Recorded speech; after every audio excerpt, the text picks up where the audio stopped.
By John Kachemba, Markets Editor. President Emerson Mnangagwa's government is considering a cocktail of measures to reduce local production costs, including a reduction in fuel taxes and tax debt cancellation, in a bid to arrest price increases which pose the biggest challenge to its bid to revive the economy. Vice President General Constantino Chiwenga. Picture by copyright AFP. Wilfred Kageze. Inflation reached a 5-year peak in December, official data showed this week, as foreign currency shortages continue to wreak havoc. Economic analysts have urged government to implement a form of internal devaluation in order to reduce the country's high cost of production and restore competitiveness. Energy and transport costs are the second and fourth biggest weights, respectively, in the basket used to compute inflation, with as much as 63 cents per litre of petrol and 50 cents for every litre of diesel going towards government taxes and levies. Fuel taxes constitute nearly half of the commodity's price, a key component in the overall pricing structure for businesses.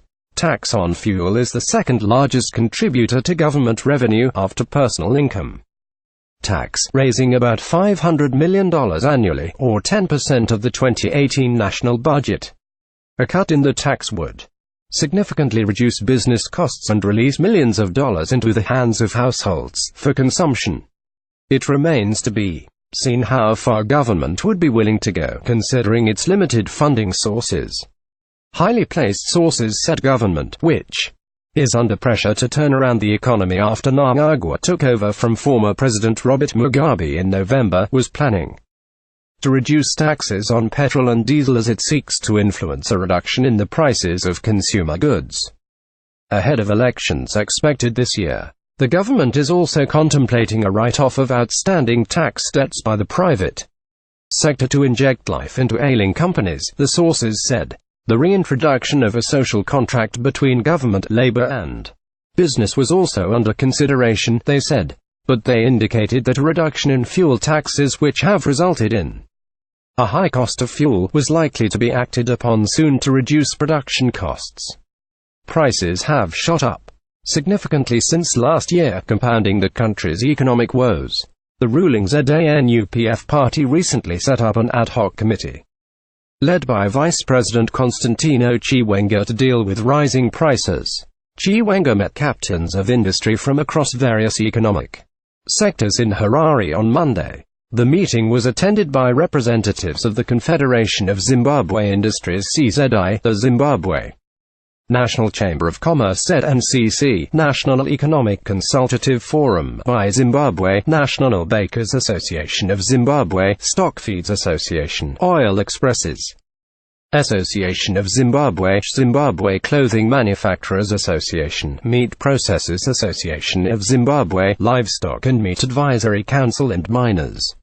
The meeting was also attended by Reserve Bank of Zimbabwe Governor John Mangudya and Industry, Commerce and Enterprise Development Minister Mike Bimha. Chiwenga and Central Bank Governor John Mangudya also agreed with industry to revive companies by scrapping the tax debt owed to the Zimbabwe Revenue Authority (ZIMRA). Another source who attended the meeting confided with the Financial Gazette.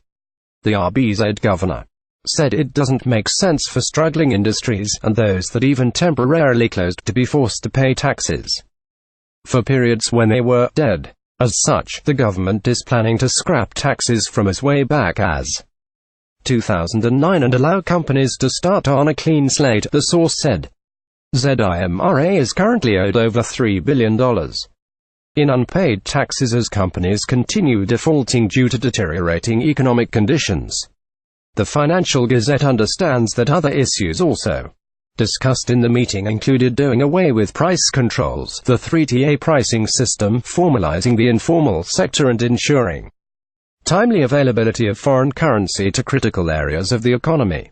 Chiwenga was said to have reiterated government's commitment to stabilize the economy by dealing with most factors behind price increases. One executive who attended the meeting said Chiwenga had promised to reduce fuel taxes without delay.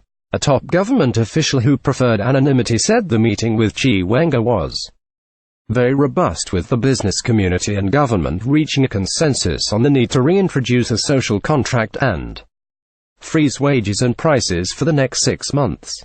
Government taxes and levies add 63.2 cents and 51 cents to the petrol and diesel pump price, respectively. The taxes include excise duty, Zimbabwe National Roads Authority's ZINARA road levy, carbon tax, debt redemption and strategic reserve levy. This has resulted in local petrol and diesel prices being far higher than those in neighboring countries.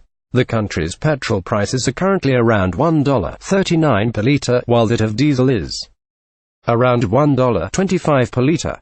Duty is pegged at $0.40 and $0.45 per litre for diesel and petrol, respectively. The ZINARA levy is pegged at $0.06 per litre for both diesel and petrol, and carbon taxes at $0.13 and $0.04 per litre for diesel and petrol, respectively. Government also collects a debt redemption levy, introduced to clear a $170 million notes debt of $0.013 and $0.067 per litre for diesel and petrol, respectively. The strategic reserve levy attracts a rate of $0.015 per litre for both diesel and petrol. Prices of many basic commodities, including meat, milk and eggs, have risen beyond the reach of many.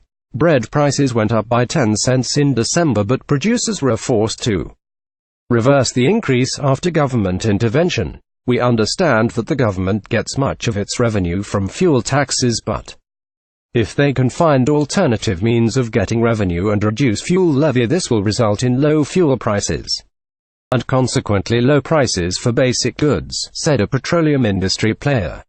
Oil prices on the international market declined from $123 per barrel in August 2014 to less than $50 per barrel this week, resulting in regional countries such as South Africa and Botswana slashing the petrol prices from an average $1.40 per litre to less than $0.95 per litre.